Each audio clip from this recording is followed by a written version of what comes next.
Hello दोस्तों, मेरा नाम यश सोलंकी। स्वागत है आपका हमारे चैनल दिल्ली वाला टीचर पे। दोस्तों, आज की वीडियो में हम यहाँ पे डिस्कस करने वाले हैं 2011 का previous year question paper political science का। बहुत ही ज़्यादा इम्पोर्टेंट होने वाला है दोस्तों। इससे पहले हमने ऑलरेडी 2008 का, 2009 का और 2010 का पेपर जो है सॉल्व कर लिया है और उसके अंदर हमने कई सारे इम्पोर्टेंट क्वेश्चन को डिस्कस किया था जो कि आपके पेपर के अंदर, आपके 2023 के एग्ज़ाम के अंदर आ सकते हैं। तो दोस्तों, आप बिल्कुल भी उनको मिस मत करिएगा। आप ज़रूर उनको वीडियो को एक बार देखिएगा ताकि आपको अपने एग्ज़ाम के अंदर बहुत ज़्यादा हेल्प हो जाए। तो चलिए, ऐसे ही आज हम स्टार्ट करते हैं 2011 का प्रीवियस ईयर क्वेश्चन पेपर। तो सबसे पहला क्वेश्चन है, शीत युद्ध से क्या अभिप्राय है, मतलब कोल्ड वॉर क्या होती है। दोस्तों, यूएसए और यूएसएसआर के बीच में जो विचारधारा की लड़ाई थी, क्योंकि आपको पता है कि भाई दोनों की विचारधारा अलग अलग थी।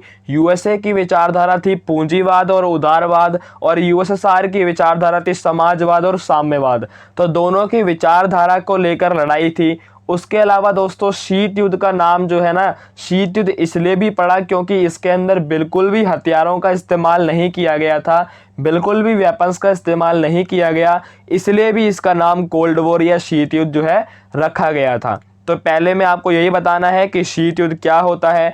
अगला चलते हैं क्वेश्चन नंबर 2, शॉक थेरेपी की परिभाषा लिखिए। तो दोस्तों, जब यूएसएसआर का विघटन हुआ तो उसके विघटन के बाद वहाँ पे जो समाजवाद और साम्यवादी विचारधारा चल रही थी उसको जो है ख़त्म कर दिया गया था और उसकी जगह पूंजीवाद और लोकतंत्र को जो है लेकर आया गया था। और इसी ट्रांजिशन को, इसी संक्रमण को, मतलब जो ये चेंज हुआ, किससे, समाजवाद और साम्यवाद को जो बदला गया, जो चेंज करा गया पूंजीवाद और लोकतंत्र के अंदर, तो इसी चेंज को, इसी संक्रमण को शॉक थेरेपी का नाम जो है दिया गया है। इसी को बोला जाता है शॉक थेरेपी। और आपको पता ही होगा कि ये जो है अंतर्राष्ट्रीय मुद्रा कोष और विश्व बैंक के प्रभाव में जो है करवाई गई थी। अगला क्वेश्चन है तीसरा, ह्यूमन राइट्स वॉच का मुख्य उद्देश्य क्या है। दोस्तों, आपको नाम से ही पता लग रहा होगा, human rights watch. Human rights का मतलब क्या है, मानव के अधिकारों की, यानी कि यहाँ पर बात चल रही है ह्यूमन राइट यानी मानव के अधिकार। तो दोस्तों, जब भी मानव के अधिकारों का हनन होता है तो ये ह्यूमन राइट्स वॉच ही क्या करता है, वैश्विक मीडिया का ध्यान उसकी ओर आकर्षित करवाता है। ये हमारे को बताता है कि भाई यहाँ पर, इस जगह पर मानव के अधिकार छीने जा रहे हैं और ऐसा नहीं होना चाहिए। तो यही जो है ह्यूमन राइट्स वॉच का काम है, वैश्विक मीडिया का ध्यान आकर्षित करना। अगला क्वेश्चन है, समकालीन विश्व में क्षेत्रीय सुरक्षा की अपेक्षा मानवीय सुरक्षा अधिक महत्वपूर्ण क्यों हो गई है। तो दोस्तों, आज के टाइम पे जो क्षेत्रीय सुरक्षा होती है उससे ज़्यादा इम्पोर्टेंट हो चुकी है मानवीय सुरक्षा। क्योंकि दोस्तों, ज़रूरी नहीं है कि अगर कोई एक देश सुरक्षित है तो वहाँ के जो लोग हैं वो भी सुरक्षित हो। क्यों दोस्तों, तो एग्जाम्पल देता हूँ कि पहले के टाइम पे ज़्यादातर क्या हुआ करता था कि देशों के बीच में लड़ाई हुआ करती थी। कोई एक देश दूसरे देश के ऊपर अटैक करता था, ठीक है, और उससे क्या होता था कि जो देश के अंदर जो रहने वाले लोग थे उनको जो है परेशानी हुआ करती थी। यानी कि पहले के टाइम पे क्षेत्रीय सुरक्षा ज़्यादा महत्वपूर्ण थी। अगर आपका क्षेत्र सुरक्षित था तो आप भी जो है सुरक्षित थे। लेकिन दोस्तों, आज के टाइम पे ऐसा बिल्कुल नहीं है। आज के टाइम सिचुएशन ये हो रखी है कि अगर कोई एक देश सुरक्षित है बाहर से, मतलब उसके ऊपर कोई भी अटैक नहीं हो रहा है, तब भी हो सकता है कि वहाँ के जो रहने वाले लोग हैं वो जो है असुरक्षित हो। तो ऐसा इसलिए है दोस्तों क्योंकि कई बार जो है वहाँ की जो सरकार होती है, वहाँ की जो गवर्नमेंट होती है ना, वो भी क्या करती है, अपने लोगों को प्रताड़ित कर देती है, अपने लोगों को सताती है।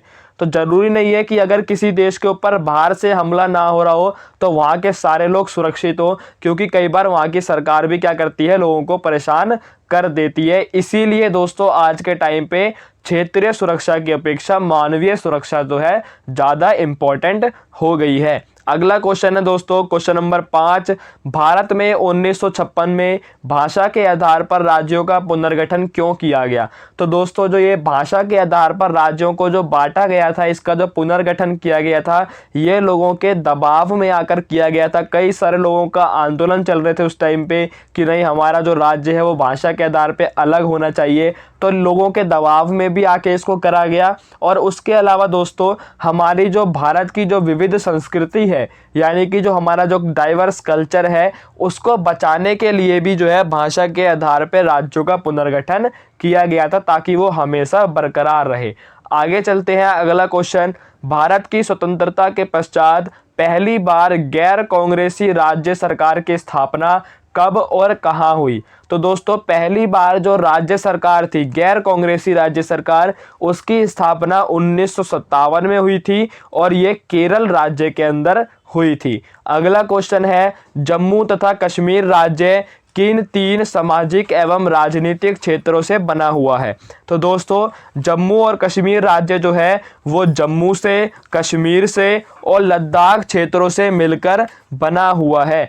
अगला क्वेश्चन है क्वेश्चन नंबर 8, कांग्रेस पार्टी को लोकसभा में 415 सीटें किस वर्ष में मिली थी? उस समय प्रधानमंत्री कौन बना था? तो दोस्तों कांग्रेस पार्टी को 415 सीटें 1984 के अंदर मिली थी और उस टाइम पे प्रधानमंत्री थे राजीव गांधी।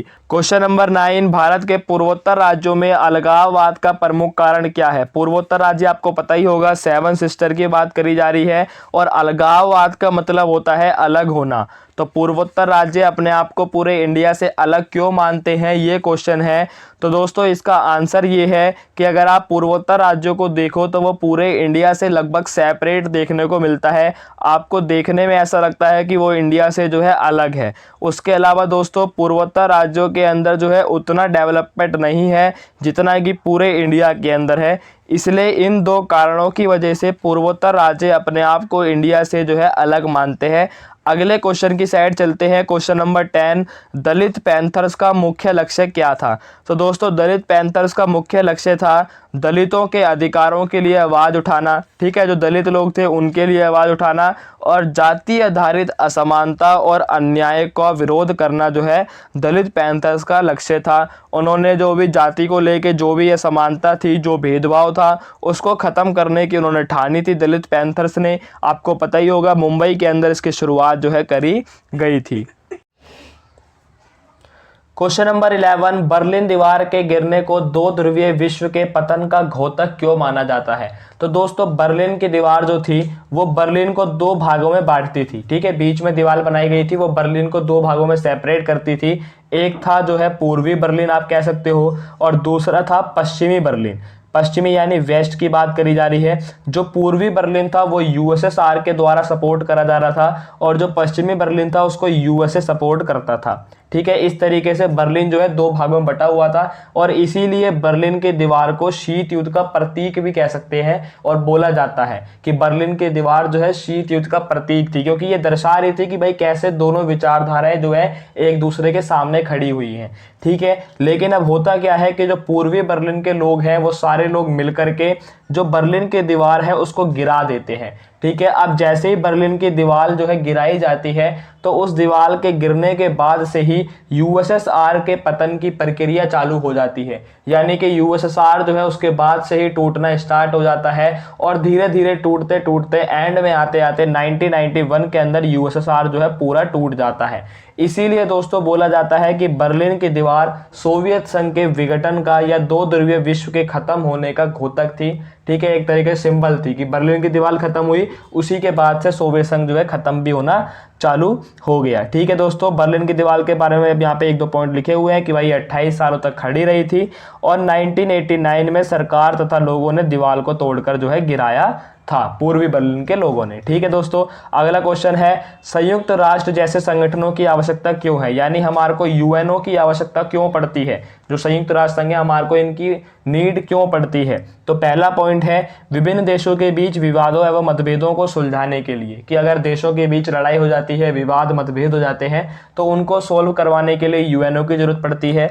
विभिन्न देशों की समस्याओं को शांतिपूर्ण ढंग से हल करने के लिए, कोई भी समस्या है अगर आप उसको शांतिपूर्ण ढंग से हल करना चाहते हो तो आपको यूएनओ की जरूरत पड़ेगी। तीसरा, विभिन्न देशों के बीच सहयोग बढ़ाने के लिए, अगर आपको कॉरपोरेशन सहयोग करना है साथ में, उसके लिए भी यूएनओ की जरूरत पड़ती है। और लिखा हुआ है आपसी विश्वास और कुप्रबंध से बचाव के लिए तथा आपसी सहयोग की तकनीक तथा नियमावली विकसित करने के लिए। यानी अगर आप जो है आपस में विश्वास को कायम रखना चाहते हो, जो भी कुप्रबंध हैं, जो मतलब कि कूटनीति वगैरह दो देशों के द्वारा बनाई जाती है, ठीक है, एक दूसरे को बर्बाद करने के लिए कई बार जो है देश लड़ जाते हैं, तो उन सब चीज़ों को ख़त्म करने के लिए भी यूएनओ की ज़रूरत हमारे को पड़ती है। उसके अलावा यूएनओ जो है एक नियमावली, यानी कि क्या है इसका मतलब कि कई सारे रूल्स एंड रेगुलेशन भी बना के हमारे को देता है, जिसके द्वारा सारे देश आपस में मिलके चलते हैं। अगला क्वेश्चन है क्वेश्चन नंबर 13, वर्चस्व पर नियंत्रण कैसे पाया जा सकता है। यानी किसी भी एक कंट्री का अगर मान लो वर्चस्व हो जाता है, हेजीमनी हो जाती है, तो उसके ऊपर कंट्रोल कैसे कर सकते हैं। जैसे अगर हम प्रेजेंट सिचुएशन की बात करें तो यूएसए जो है उसकी हेजीमनी हो चुकी है पूरी दुनिया के ऊपर। जब से यूएसएसआर खत्म हुआ है तो भाई यूएसए की वर्चस्व जो है बढ़ता जा रहा है, हेजीमनी बढ़ती जा रही है। तो वही पूछा जा रहा है कि भाई किसी के भी वर्चस्व को आप कैसे खत्म कर सकते हो। तो इसके जो है दोस्तों बहुत सारे जो है मतलब कि तरीके हो सकते हैं। पहला लिखा हुआ है सामाजिक आंदोलनों एवं जनमत निर्माण द्वारा। अगर सारा समाज मिलके आंदोलन करता है, जनमत होता है यानी कि सारे जनता का एक मत होता है, तो भी जो है वर्चस्व खत्म हो सकता है। दूसरा, वर्चस्व के विरोध में गैर सरकारी संस्थाओं के संयुक्त प्रयास द्वारा। यानी कि जो गैर सरकारी जो प्राइवेट जो संस्थाएं हैं, अगर वो सारी साथ में मिलती हैं और वर्चस्व खत्म करने की ठानती हैं, तब भी आप किसी की हेजीमनी को खत्म कर सकते हो। तीसरा है वर्चस्व के प्रति विरोध द्वारा, यानी विरोध करो भाई, उसका अपोजिशन के अंदर जो है उसका अपोजिशन करो, तो भी जो है वर्चस्व जो है खत्म हो जाएगा। वर्चस्व द्वारा उत्पन्न परिस्थितियों का विरोध करके, या फिर वर्चस्व द्वारा जितनी भी जो बेकार परिस्थितियां जो आ रही हैं आपके सामने, अगर आप उनका विरोध करते हो तब भी धीरे धीरे हेजीमनी जो है खत्म हो जाती है। क्वेश्चन नंबर 14, सुरक्षा को खतरे के एक नए स्रोत के रूप में आतंकवाद से निपटने के लिए किसी एक उपाय का उल्लेख कीजिए। ठीक है, यानी कि जो खतरे का एक नया स्रोत है आतंकवाद, जो बहुत ज़्यादा बढ़ता जा रहा है, तो उससे हम निपटने के लिए क्या कर सकते हैं। तो दोस्तों आतंकवाद को ख़त्म करने के लिए एक बहुत अच्छा तरीका है, वो है अंतर्राष्ट्रीय सहयोग। मतलब क्या है कि अगर सारे अंतर्राष्ट्रीय सहयोग करते हैं, अगर सारे देश आपस में आके मिलके बातचीत करके और आतंकवाद के खिलाफ एक मुहिम छेड़ते हैं, तो उससे भी जो है आतंकवाद खत्म हो सकता है। ठीक है दोस्तों, सहयोगात्मक सुरक्षा उपाय एवं परस्पर आतंकवादियों से संबंध जानकारी का आदान प्रदान लेना चाहिए। मतलब अगर किसी देश को आतंकवाद के बारे में कुछ जानकारी प्राप्त हुई है तो वो सबको बताए कि भाई ऐसी ऐसी बात है, ये दुर्घटना होने वाली है। तो ऐसा अगर आपस में कॉरपोरेशन होगा तो आप टेररिज्म को खत्म कर सकते हैं सहयोग करके। अगला क्वेश्चन है क्वेश्चन नंबर 15, मूलवासियों को अपने अधिकारों की रक्षा के लिए विशेष संरक्षण की आवश्यकता क्यों पड़ती है। मूलवासी यानी कि यहाँ पर जो है आदिवासी उनको बोला जा रहा है। ठीक है, ट्राइब्स जो लोग जो जंगलों के अंदर रहते हैं उनको बोला जा रहा है कि भाई उनको जो है विशेष संरक्षण, यानी कि विशेष संरक्षण का मतलब क्या है कि उनको स्पेशल राइट्स या स्पेशल बचाव की जरूरत उनको क्यों पड़ती है, ये पूछा जा रहा है।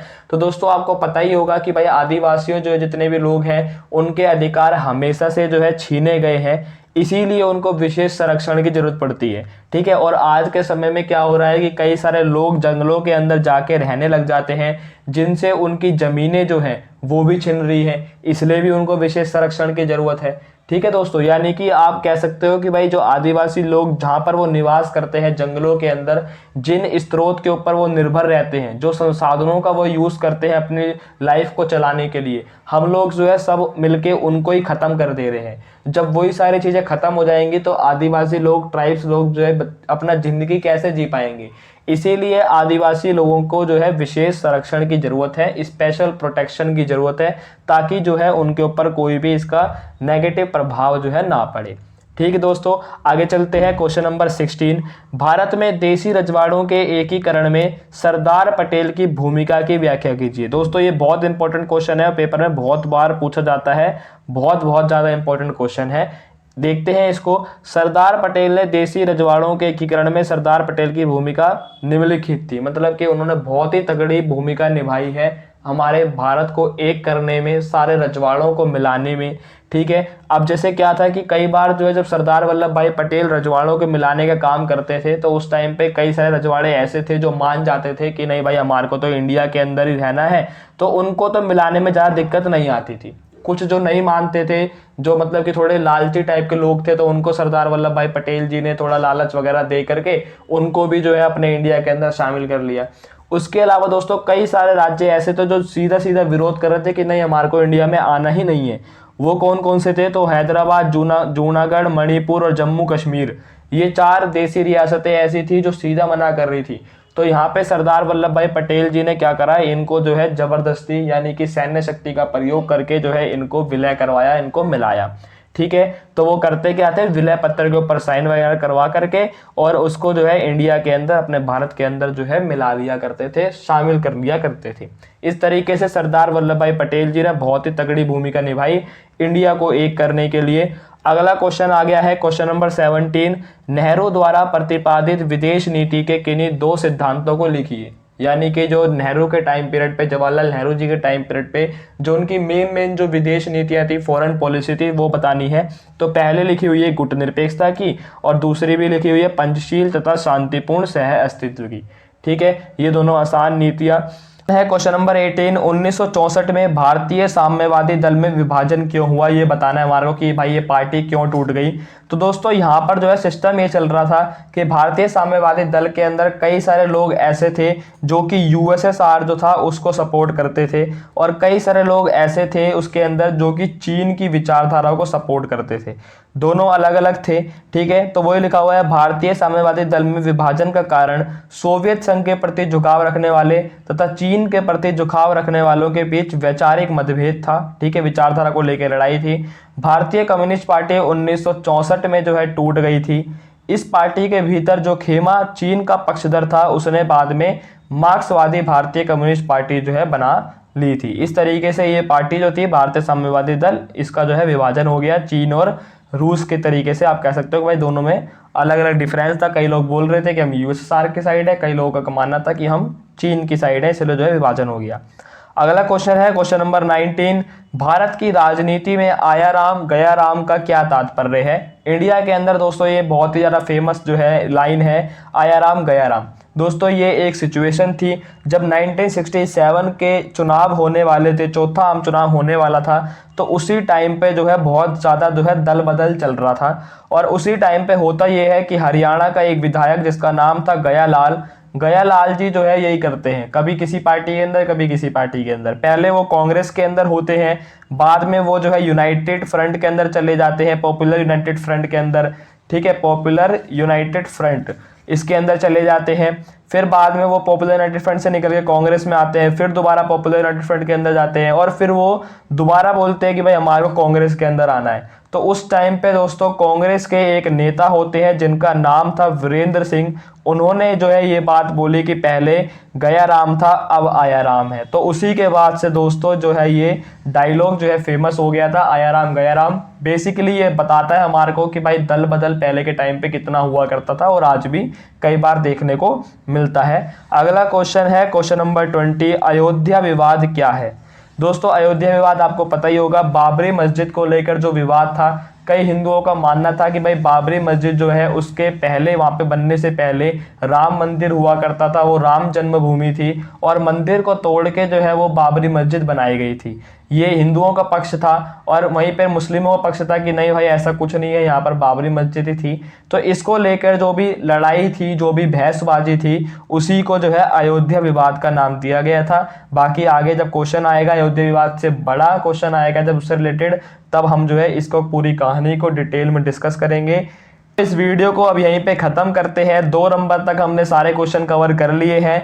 अगले पार्ट के अंदर हम 4 नंबर वाले क्वेश्चन जो है उनको डिस्कस करेंगे, बहुत ही ज्यादा इंपॉर्टेंट होने वाला है। तब तक के लिए देखते रहिए दिल्ली वाला टीचर।